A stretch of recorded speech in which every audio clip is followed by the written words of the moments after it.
Today special lunch பாக்ஸுக்கு lemon சேவை, white சேவை இருக்குல்ல, அதில் பண்ணது. இது வந்துட்டு முட்டையப்பம் கேரளா. இது வந்துட்டு முந்திரி பக்கோடா. இன்றைக்கி நெஸ்ட்டு மாதிரி போடணும், நிறைய மல்லித்தலை போடணும், சோம்பு.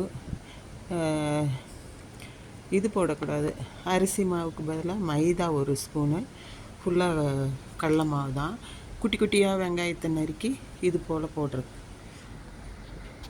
நல்லாயிருக்கும், டேஸ்ட்டாக இருக்கும். கருவேப்பிலை, இஞ்சி நிறைய போடணும், வரமிளகாத்தூள், உப்பு. இதுதான் இதுக்கு தேவையானது. 1 ஸ்பூன் மைதாவுக்கு நல்லா ஒரு பெரிய கப் வழியே கடல மாவு போடலாம். ஒரு பெரிய கப் வழியே சாப்டு ஆனியன், குட்டி குட்டியாக சாப் பண்ண ஆனியன். வாங்க சாப்பிட்லாம். இன்றைக்கி மார்னிங் பிரேக்ஃபாஸ்ட் வந்து சிம்பிளாக நேற்றத்தை சாதமும் பழைய கத்திரிக்காய் குழம்பும், அதனால் மதியானத்துக்கு இது போல் செஞ்சுருக்கு.